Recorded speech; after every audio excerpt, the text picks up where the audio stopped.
Hello, everyone, and welcome back to Gay Men Going Deeper, a podcast series from the Gay Men's Brotherhood where we talk about all things personal development. Your hosts today are Calan, Matt, and myself, Michael. Today, guys, we wanted to talk about the illusion of control. For those of you who are listeners of the podcast, you'll know that some of us here are recovering control freaks. So we think this is a really good topic for anyone out there who has a hard time letting go. I'll give you a little bit of my story briefly, and that is that I I like to control things because I am very good at it, and I've learned how to be a doer, how to be a hustler, how to get shit done, and I've relied on that in my life to kind of ensure that I remained happy. So, for example, I would like to control the experiences of my life so that they would always be pleasing to me. What happened to me though, maybe, I don't know, say 5, 10 years ago, is it became a lot of a hustle energy and it tired me out. I had a lot of chronic anxiety trying to control my job, my relationships, pretty much everything around me in my environment.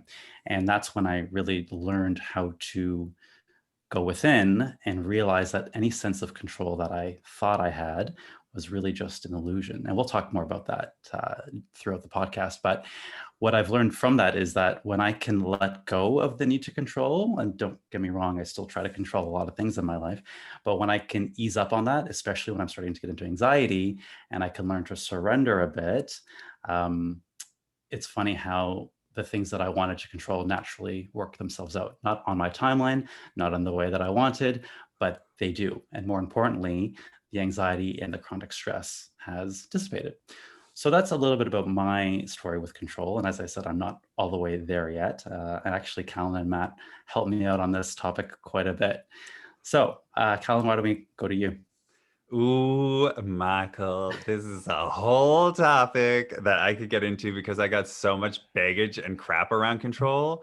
So, a bit of my story around control is like I grew up and had like a divorced family, and I went through that at like the very like specific ages of like anywhere from like 5, I think I was about 4 or 5 when it started, till like my early teens, 14, 15. And it was not clean. It was a very messy breakup. And it wasn't a divorce, it was just separation. And it was such a mess.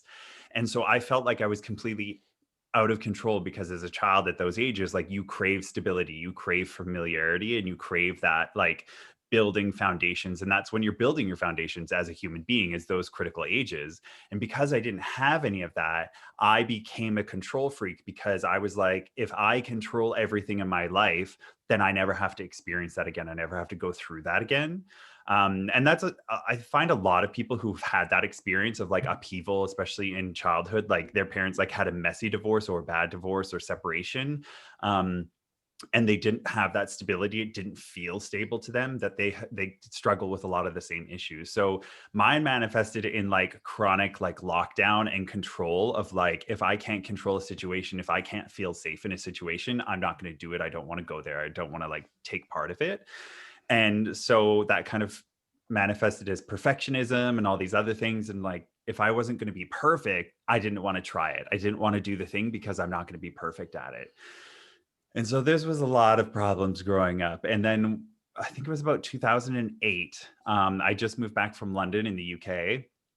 When I was there for a year, I really learned to kind of let go of a lot of that like chronic controlling, because traveling all over Europe and then living in the UK and London, I couldn't control a lot of those situations. And I actually had a lot of great experiences from those situations of when I was backpacking Europe for 3 months before I settled in London. And it kind of taught me and built that muscle of like, oh, hey, this isn't always a bad thing to like kind of be spur of the moment and like go with the flow. Like it actually ended up working out so amazingly so many times that it kind of built a new muscle in my mind of like, hey, I can do this. This is fun. And then when I moved back from the UK, I had had that time to kind of develop myself, become who I wanted to become as a person.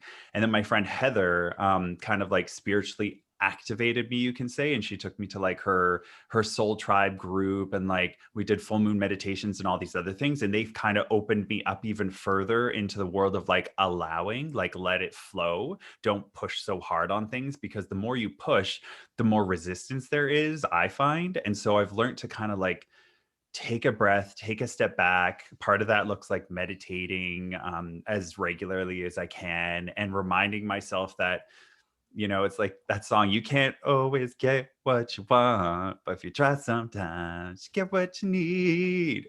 And that's it. It's like, I can't always get what I want the way I think I want it or the way I think I want it to look. But if I take a step back and I just hold the intention that this is what I want, but the universe knows better than I do, then maybe it's become easier for me to kind of go with the flow in that regard and trust that the universe has my back, trust that I'm on the right path, and that whatever's supposed to come to me comes to me. And like, even though there's waves and flows and ups and downs in life, because it's a roller coaster, it's supposed to be, it doesn't mean that it's a bad experience or it's a bad thing. I'm just going through something that I need to learn so that I can come back up to the top again and experience like some happy times as I go up and down on this journey of life. So that's kind of like a quick little boop of my control freak and my illusion of control. I don't actually have any. What about you, Matt? How's your vibes on this topic? Well, I could basically just copy and paste what you said. um, I want to also be very clear that I am by no means recovering control freak. I'm in the middle of it. I'm in the thick of it right now. It's very alive for me. There is no recovering happening. I'm healing aspects of me, like Calan said, from childhood that have impacted me greatly in making me not feel safe when I was a child, and lacking stability. So my parents split when I was 8, and I basically, from the age of 9 till the age of 17, 18, I was living out of a suitcase, going between homes. And that created a lot of instability and a lot of a whole bunch of stuff started coming up. And then, being gay and dealing with all the shame around that, and being highly sensitive, all these things started to kind of come into play. And I really developed this like controlling mechanism to try and control my, well, primarily it was my feelings. I was trying to control my feelings. I became a master repressor. I became a master avoidant of my feelings. And that has had a great impact on my life. And I think now I'm learning the true meaning of feeling my feelings to heal myself. I've always been a feeler, a deep feeler, but I was always selective on what I wanted to feel. And for a large, most of my life, I've always used other people's feelings as a distraction from my own. And it's a classic codependent trait that most empaths possess, is that they make other people more important than themselves, and other people tend to be more of a reference point for how they feel, as opposed to just going in and connecting with their own emotional body, and having the realization of what is their experience and what is the experience of the other.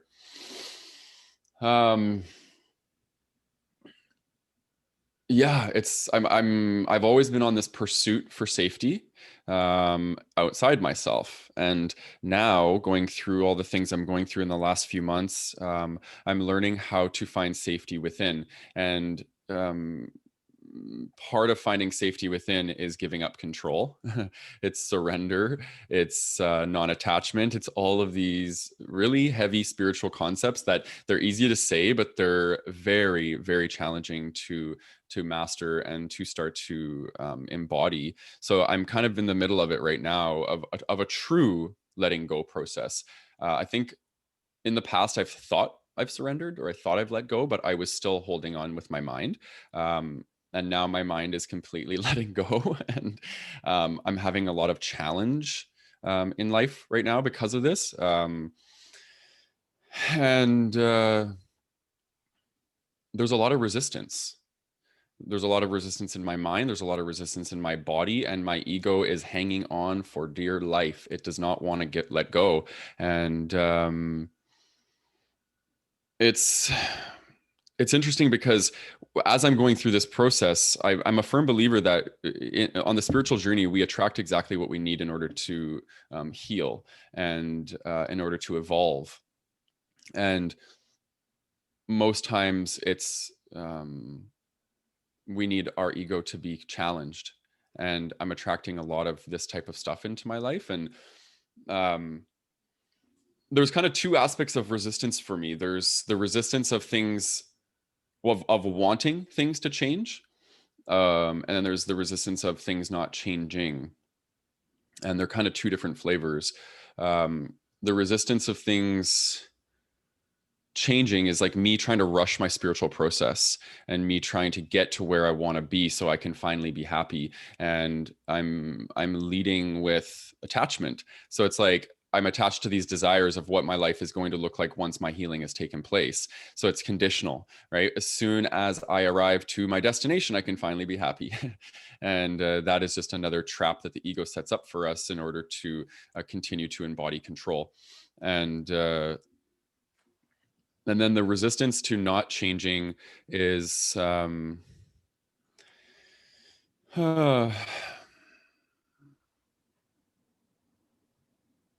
I think it would be the resistance to change, actually.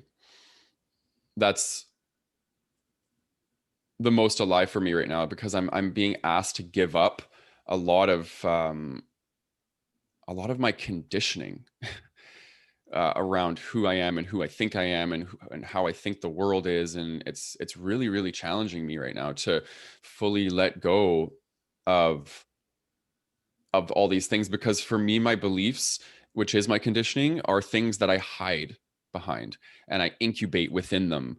And I tell the stories of who I think I am. And I've even done that on this podcast. Like, I tell the story of who I am, but really it's like there's so much more to me than just these stories that I continue to recite. And it's like, as I go through this healing, it's like, it's almost like I'm disinterested in my own stories, which, it's a bit freaky, to go through that process where it's like you're being stripped away of things that you really hold on to dearly about who you are and how you show up in the world. And I do trust that on the other side of all this is like this version of myself that is going to be a lot less triggered, is going to be need a lot less control, is going to be a lot more free spirited. But I'm not quite there yet, and it's really challenging sometimes. But um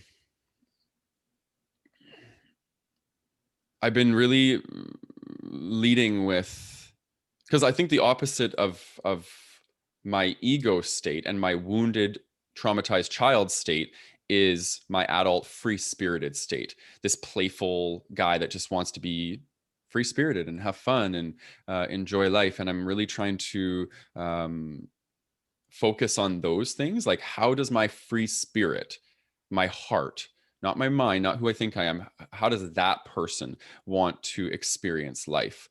And I'm just at the beginning of unpacking this. I wrote this in my phone this weekend. So I'm going to spend some time journaling tonight and really, really get clear on, like, how does my free spirit want to explore and play with life? And maybe I'll talk about that in the next podcast episode, what I came up with, because I don't know right now, because I think I'm caught between the trap of fear and freedom. That's where I'm stuck right now. I'm moving away from fear and towards freedom, but I'm not quite at a place where I can let go of my fear, because again, control is what's holding me back. So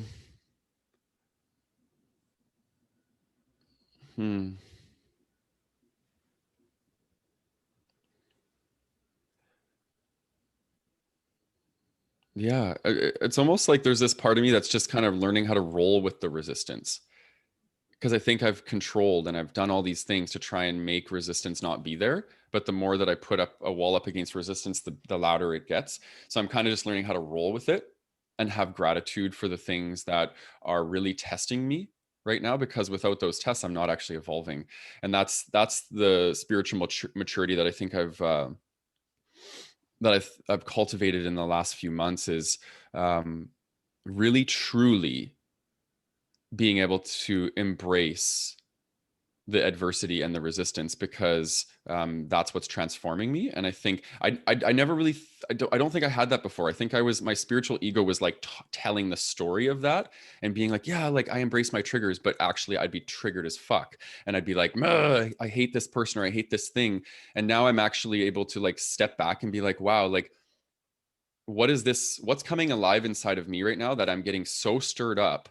And then through the process of being stirred up, I see my conditioning melting away. I see these things shedding off of me. So um I just realized the importance of the triggers, and the importance of really having gratitude for these things.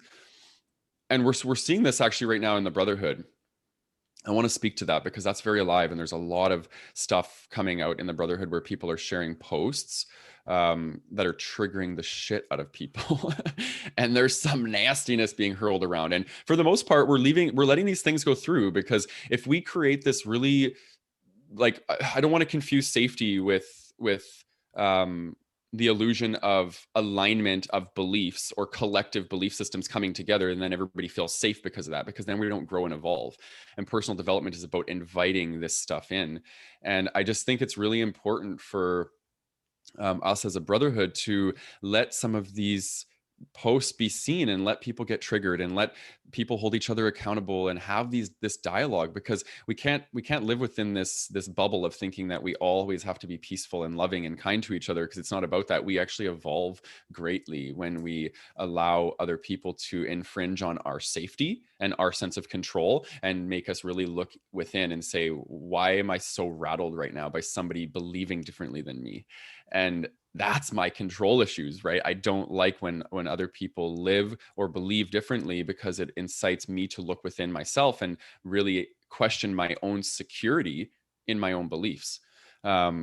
So yeah, anyways, just a lot of cool things to unpack in this area. But yeah, I'll leave it there for now. I like what you guys have said about where the controlling tendency comes from for both of you. I guess it's the same. As I was thinking about it for me, I think the earliest for me was trying to control what people thought of me when I was gay, like as a kid. And I was like, okay, I need to control what my family sees. And so it all started kind of from that, like controlling my reputation. So that was a lot of heaviness. Looking back at that, oof, it was a very heavy time for me.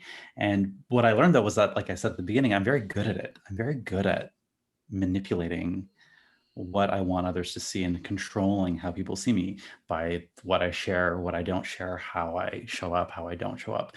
And that, I think that was maladaptive for me because it taught me that I'm good at it, and therefore I kept doing it. Not necessarily in the gay way, eventually I came out, but I just learned that I'm very good at controlling my environment, including my reputation. But that's exhausting because it goes completely against what we talk about when we talk about authenticity. And there is such relief to be like, okay, you know what, this is who I am. I'm not going to control what you think of me anymore. I'm just going to let you think what you want to think. It's just comes with this element of relief. So I think my flavor of control would be sort of, that was in its initial stages what people thought of me, and then it moved more into becoming really good at controlling my environment, including the people I kept around. So to Matt's point now in the GMB, there would be a time where if someone didn't disagree with me or didn't like me or didn't whatever, it'd be easy for me to be like, no, thank you, goodbye. And then I create a little bubble of like just people who I want to be with, which is nice. And yes, I felt safe and I felt this illusion of control, but it wasn't serving me at all, right? Because, you know, like you guys said, you only grow in that resistance, not in a vacuum of people who are just like you.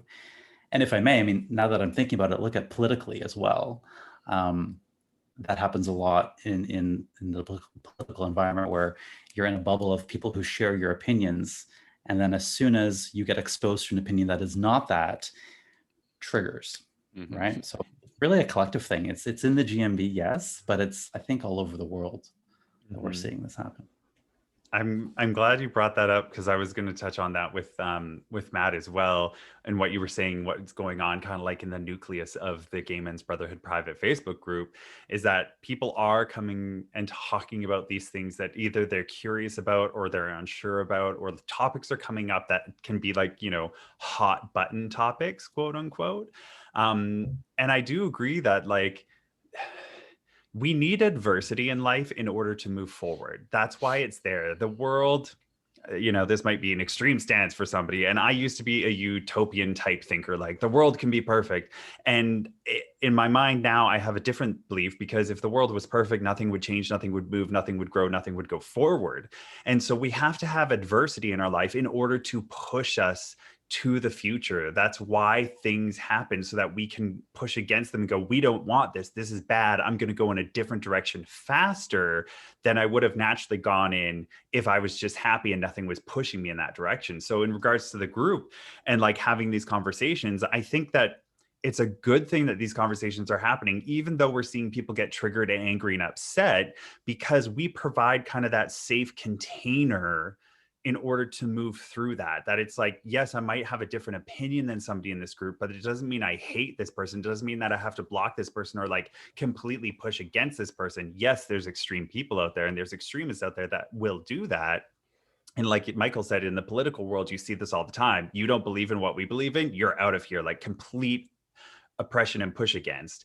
But in the group, we provide this kind of like safe space for people to come together and go, okay, I might not agree with you, but at least I can sit at the table with you and have a discussion about it. And that's when the real change happens, is when you give the space to go, you know what, I don't agree with you. But I'm willing to sit and listen because there might be a kernel of something that I can take on and go, maybe that alters a little bit of how I think. And then in my personal life, how I look at this is like, there's a lot of people out there who are like, oh, I'd never be willing to sit down at a table with a homophobe. And I would happily sit down at a table with a homophobe because I don't take everything that that person might be throwing at me as personal attacks. I take that as this is that person's conditioning and their experience of the world so far. Maybe I can be the new experience for this person to go, oh, not all gay people are the same, or not all these experiences are the same. And then I can build that little bridge and they can get a kernel of information from me to shift. And maybe I can learn something from them about their perspective, because there's three truths that are going on when you sit and talk with somebody. There's your truth, there's the other person's truth, and then there's the truth in the middle that's kind of a mix of both, and we can only ever really see our own side of that story. And that's why it's always good to get like a third party outsider's view of things, because they're completely removed and separated from everything. So this illusion of controlling what other people think in the group and be like, no, we need to control this. Other people need to think this way. I don't agree with that. I think it's beautiful that we all have different thought processes and we all have different experiences, and every single person in the world is different and has different experiences. And so your truth is true to you because those are the experiences you've had that led there. Their truth is the exact same for them. And even though the two truths are different, and you both push against each other, it doesn't mean either one of them is wrong. It's just that they are different. And so I think that through our group, we're providing that space, that safe space to come together and to acknowledge those truths and acknowledge those differences that can help people grow and move further. Because if we don't have that adversity, you're not going to move forward if you're not working through that adversity, and questioning why you think the way you think. I have this quote that I say, it's not my job to get you to change your mind or to think like me. It's my job to get you questioning why you think the way you think in the first place. Mhm. That is what I love doing. I don't care if you agree with me. I just want you to question why you're thinking the way you think, and to get to the deeper rooted purpose and meaning and thoughts of yourself that you can resonate and go, no, this is why I believe this, is because I've done the work around it. And with controlling, we always want to just control because it's an illusion of safety. If I can control everything, then I'm safe. But that's, it's an illusion, as we've talked about. Like, there's no such thing. And so I like to more get to a better place where if I can be in like trusting faith that everything will turn out and the way it's supposed to be, And that's kind of like my spiritual belief. If I just believe that like there is a higher good here and it is leading me on this path, I don't need to control the situation. I know that the right thing will happen at the right time with the right people. So yeah, there's my little tangent. I'm getting off my soapbox right now. I think what I notice for myself when I'm getting into that controlling, when I sense that come up for me, is when I start thinking things like, oh, I was supposed to be, or I should have been, that kind of thing. So I think COVID is a great example, and I heard this a lot. Oh, I was supposed to be doing this year. I was supposed to be, on vacation. I was supposed to be going here, and it speaks to that certainty, safety. We want certainty, we want safety. But here's the thing, we never were ever going to be on vacation in 2020. It was never going to happen. We just thought we were. And again, that sense of safety and certainty isn't in the future because we don't know what's going to happen a minute from now, let alone a few months from now. But because we think we know, we kind of project that onto the future, but we never really know. We never know what the economy is going to do. We never know what the virus is going to do. We never actually know this. But when you think you know, you're giving away that power again externally, when really that safety and certainty can only come from within. We only control, the only things we actually control are our thoughts, our words, and our actions. Everything else is no idea what's going to happen. So when you can remember that, one of the things I like to do with during code was like, okay, no matter where this pandemic goes, no matter what happens with the economy, financially, politically, I know that this is how I want to show up. I want to show up in my full Michaelness of it, which is problem solving, solution oriented, try to maintain who I am through it all. And I think that's where the growth really comes in, when we place ourselves in these situations that are challenging and that adversity. I want to just kind of point out to people, and then I'll relate my experience to it as well. But a really important question to ask ourselves is, what are we attracting? What are we attracting? What type of nastiness, what type of conflict are we attracting? Because oftentimes, if we look at control as something that we use to create safety, what happens if we don't control? Does that mean that we feel unsafe? And I think that when we start to look at this through the lens of, okay, what am I attracting into my life? We can start to look at the themes of what needs to be worked on, because the law of attraction is always in play and it's always bringing to us exactly what we need in order to evolve. So I want to share a couple examples. So when we first started the Brotherhood, there was a lot of criticisms of us, but specifically directed at me. And guess what I was working through at that time in my life? I was overcoming people pleasing. And so the universe was like, oh shit, he wants to work on his people pleasing. Let's give him a lot of criticism so he can have a lot of practice at what it feels like for people to be disappointed in how you're choosing to show up in this life. And then you get to overcome that. How beautiful. What a wonderful way to step into your authentic nature, right? Have people tell you that your authenticity is shit, so then you can overcome that and then you get to be authentic, right? That's one lesson. And then now I'm working through boundaries, because this is an issue in my life, and more specifically in intimate relationships. And guess what I attracted? I attracted people who were infringing on my boundaries, a lot of them, right? And I've done a ton of healing in this area. And then just in the last few days, I've had people messaging me being like, hey, like, do you want to hang out or whatever? And I'm like, well, like, I got a really busy week this week. And they're like super giving me space. And they're like, oh yeah, do what you got to do. Whereas before, people would be like really trying to like hawk in on my time.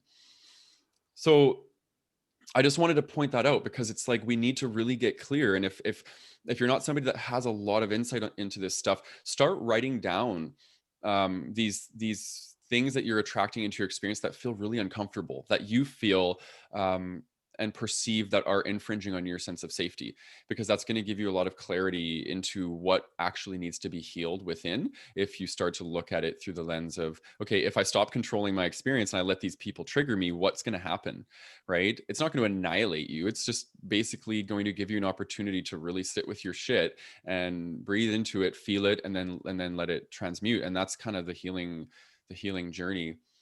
And one of my spiritual teachers, Matt Kahn, he's like the best in the world. I love him to death. He has taught me so much. I've been following his work for 12 years. I basically watched his very first YouTube video, and I do a weekly coaching program with him, and he says, there was a quote from last coaching, is he says, evolution occurs at the rate of your maturity, not at the speed of your desires. And that was so powerful for me, because when I talk about maturity, I mean that we handle somebody challenging us? Can we handle not getting our own way? On the spiritual journey, it's about, okay, I want to manifest this. The law of attraction is going to give me this. And we get all hopeful, right? There's so many law of attraction teachers out there that are talking about this stuff. And then when you are like, yeah, I want to manifest this. I want 10 new clients, and then you don't get them, right? You're operating from the speed of your desire as opposed to the rate of your maturity. So when we really come down to earth within ourselves, we realize that we're actually getting what we need, not just what we want. And that's when when a lot of beautiful evolution occurs on the spiritual journey, is when we can start to lead from, what am I able to handle, right? Because I'm mature enough to see that I can handle it, and knowing that you're getting everything that you need to get you to that place, but maybe you're just not ready to receive it quite yet. And I apply that to this journey where people really just want to start feeling good. They're in the Gay Men's Brotherhood because they want to feel inner peace, they want to feel confidence, they want to feel these things.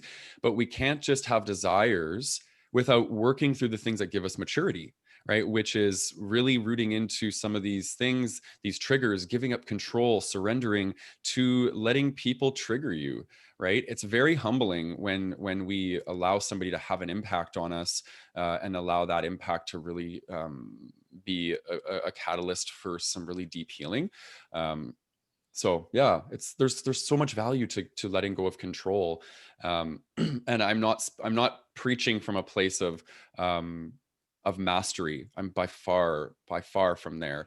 But I do know the direction, and I know the theory of how to get there, but the practice is what I'm really putting into play right now. So yeah, it's beautiful to know that there's other brothers in this brotherhood that are walking this path with us. And you two are definitely two of my brothers that are helping each other. We're truly helping each other overcome this stuff. Huge. Yeah. Hugely. Like, I Yeah. was just thinking that. I was like, you guys have helped me so much on my personal journey, and holding me accountable to going through those waves of like the roller coaster of like, life will be a roller coaster the whole way through. It's just a matter of like whether that roller coaster is going all over the place, or whether you're actively at least building the roller coaster in a direction.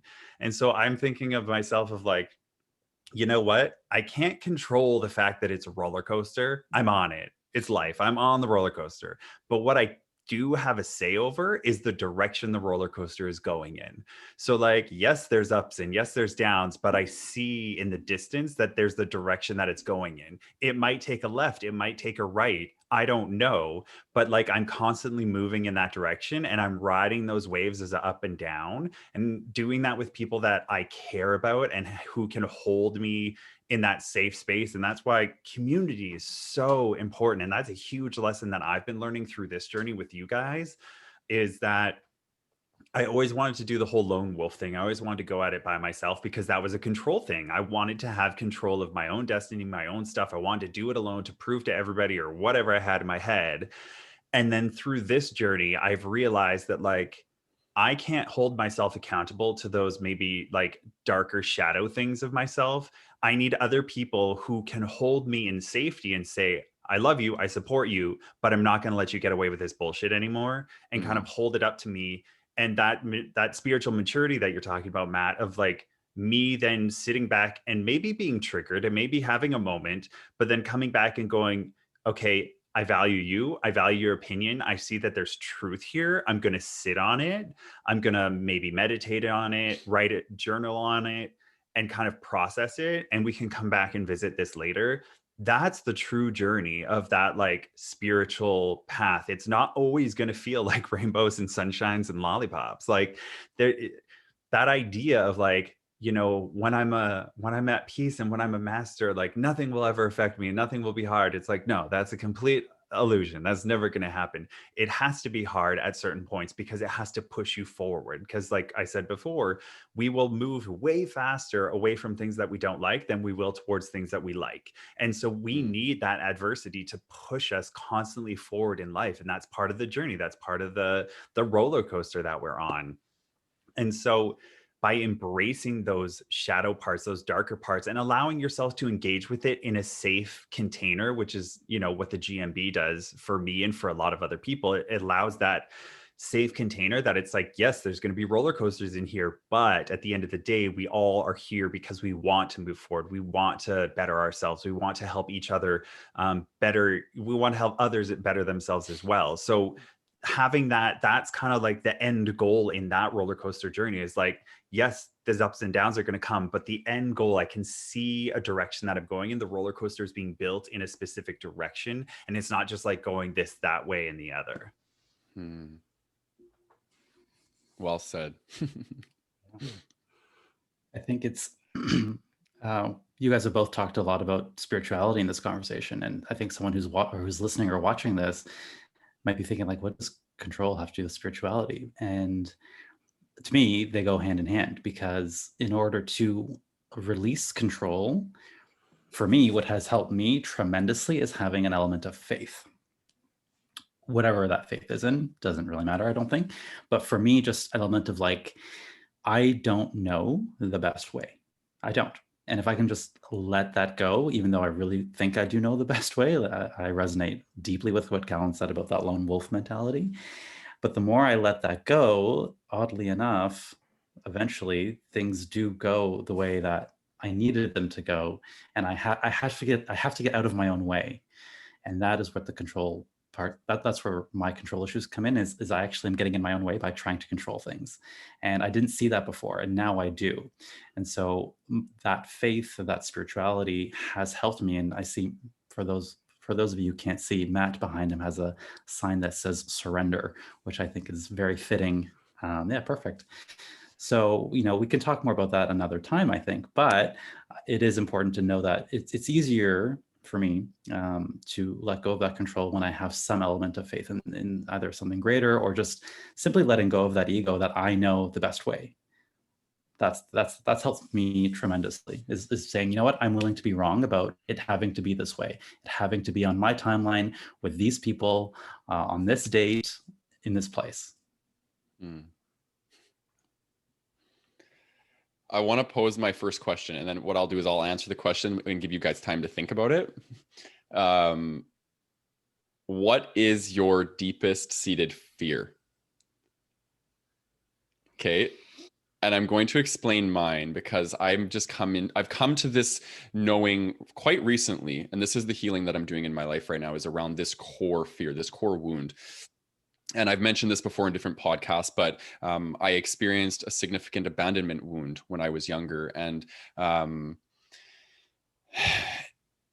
truly think that my soul has called in these abandonment in my life as a way to help me heal different parts of maybe soul fragments or whatever it might be, to help integrate me and learn how to love myself unconditionally. Like I'm because what's happened is I experienced a core abandonment wound when I was younger, and then I experienced a bunch of wounds on top of that as I got older. And I don't know if that's synchronicity, or I don't know if that's because my abandonment wound closed me down when I was younger, and then from a closed down place, I'm attracting people who are also reflecting back to me my closed downness, and then I'm experiencing that as abandonment. I'm not sure, right? There's probably a bit of both. But if you look at the opposite of abandonment, it would be like inclusion, right? Or feeling included. And this has been a big barrier for me. I do not let myself feel included. And I am scared shitless of community. I'm scared shitless of groups. I am a lone wolf and I hang out with people one-on-one usually because I can maintain control. And this brotherhood and this other community that I'm developing, it's really challenging me in like the deepest ways that I've ever been challenged in my life, because I'm having to I'm forced to give up control, right? Because other people will have influence over me. If I allow myself to be included, there's a potential for me to be rejected and abandoned. So this is like, oh man, it's heavy, some heavy stuff around this, but there's only one way to heal it, and that's to go through it. I'm going through the fire right now so I can heal this part of me, because I'm tired of, I describe it as like, well, I don't even describe it. I feel it like this. It's like all the kids are on the playground playing, and I'm sitting in the corner watching everybody play and have fun, being like, ugh, how dare they have fun over there? And I'm, because I'm like, I'm not letting myself be in the group of people and have fun. And this is just, it's something that I've done my whole life, and I'm kind of tired of it, and I'm at a breaking point with it where I'm like, I'm really learning how to, well, first of all, step back into my power, because I don't think you can do this without stepping into your personal power, because you have to be, in order for you to put yourself out there again, you have to be coming from a place of, okay, I'm in my personal power in case X, Y, and Z does happen. But personal power is a lot different than control. And I want to be in a place of personal power without having to be constantly exerting control or trying to manipulate my environment or people in my environment so then I can feel safe. So yeah, I would say that's my deep-seated fear, and that's kind of what I'm doing to overcome it. Yeah, lone wolf, man. Oh, Done with that shit. Done with it. Yeah, amen. Wow, okay. So for me, mine is a deeply rooted belief that I'm never going to be enough, or that I'm not enough. And I know that resonates with so many people listening and watching right now. Mine specifically comes from, I'm getting, so I have a tendency to like stop talking or lock myself down when I'm starting to feel emotions. And I'm working through that. I've been working through therapy to like learn how to process and move through those. But why can't I even just say these words? Okay. So mine comes from my father. And it comes from this one incident where we, me and my dad's girlfriend, got in a huge fight, because we often did, because she was a do what I say because I said so type person, and I was a, well, I want to understand, and like I was very like curious, and she never wanted to feed that, and she was just like, from my perception, she just hated me and wanted me to go away.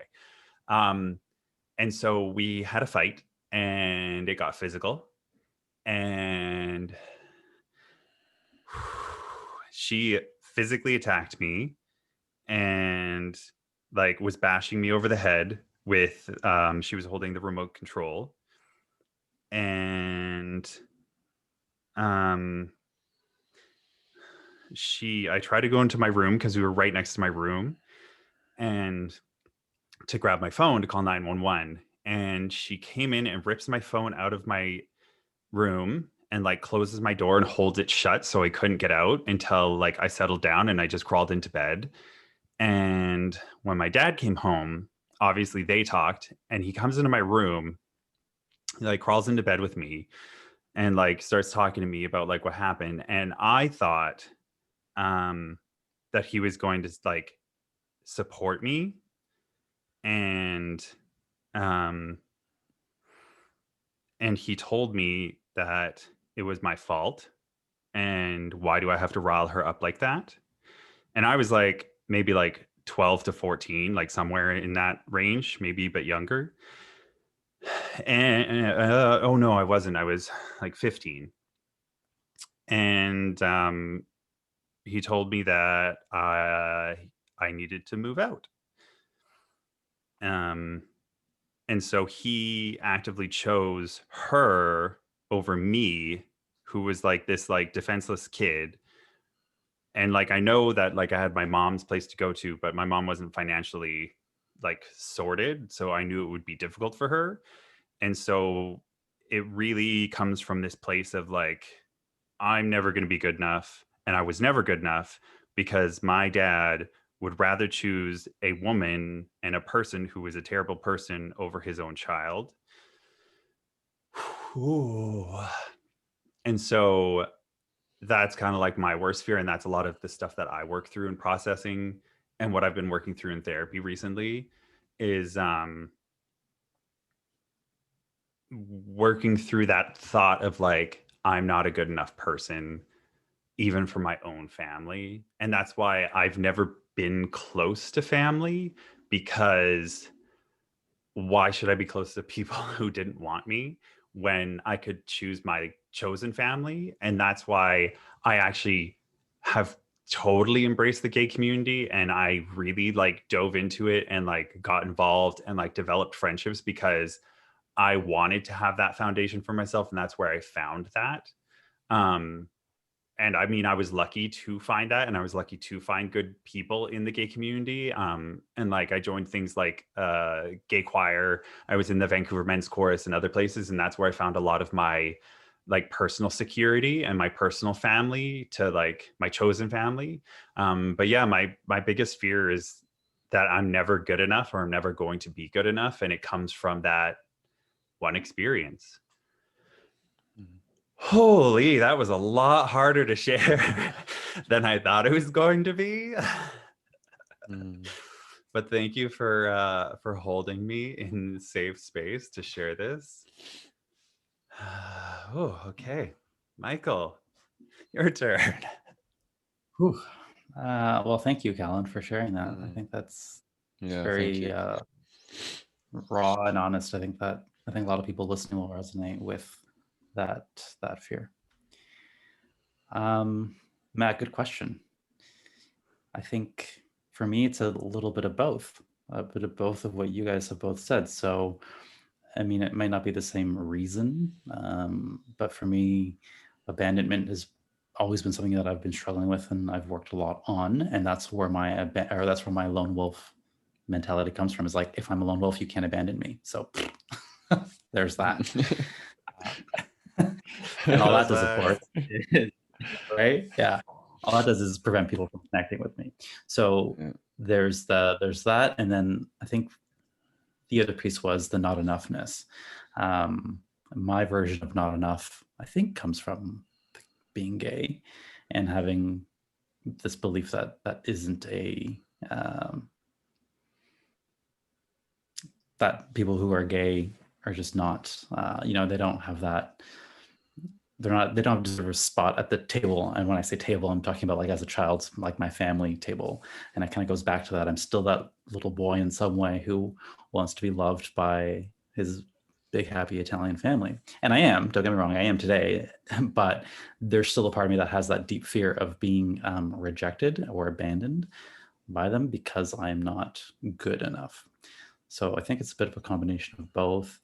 It's funny when it does pop up for me. I usually can see it happening, especially now that I'm in a relationship. It pops up a lot more. But the yeah, I think those are the two big ones of not being good enough and therefore someone abandoning me because of it. I just like Michael, when you brought up the whole relationship thing, I'm like, oh yeah. Because my first ex broke up with me and it wasn't, you know, those breakups where it's like there's nothing wrong, there's nothing bad, it's just not right. Like it's not a fix for whatever reason. One of the people in it is like, this isn't for me right now. And as much as that sucks, that like, you know, don't force it. So it was one of those blindsided breakups where I was like, wait, what? And it just reaffirmed that not being enoughness in my being.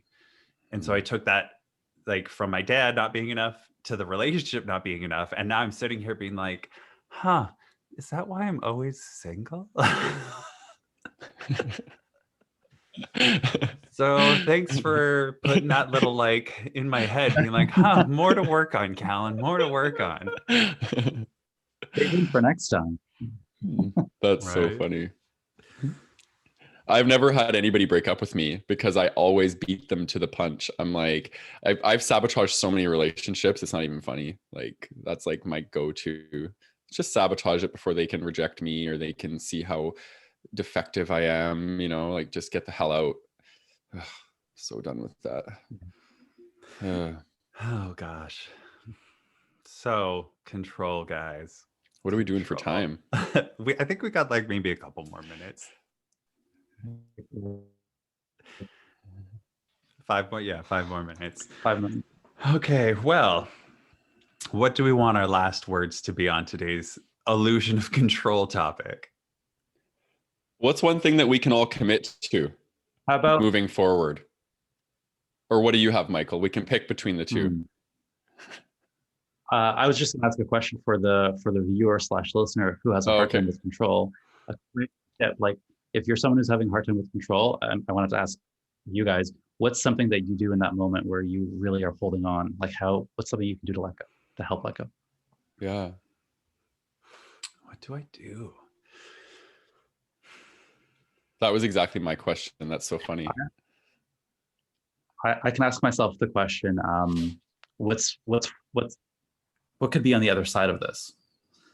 So again, my thing of control is like, I want things to go my way on my timeline, the way I set them out in my mind, as I'm very like high achiever, action oriented kind of person. And then it doesn't always work out that way. So when things don't go my way, I like to ask myself, what could be like, what's for me if it doesn't work out? Like, I kind of think the universe is just like taking me and saying, no, go this way.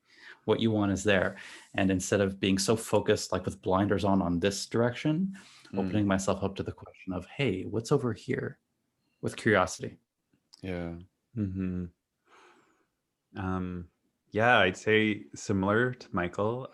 I always try and default to curiosity and staying curious and being like, okay, what's over here then? Like what's going on that I'm not seeing? And I also like to break it down to like, what's the truth here? And I'm not saying like what's my truth. I'm saying what's the truth. It's not my feelings, not my emotions, not my perceptions. What's the like factual truth? And I kind of try and base things around there. And I, maybe that leads to like 5 different options. And I kind of try and keep an open mind and like sit in that curiosity in regards to those 5 different options. And then I just kind of allow it to evolve in that place. So get curious.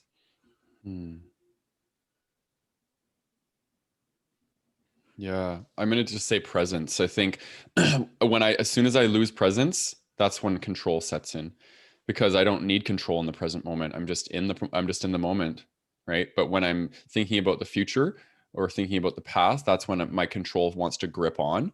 So I've just really been trying as much as possible. It's really hard, but to be present, just be present in the moment and really focus on what each experience can teach me, and really focus on being grateful for my lessons, even though they're really painful.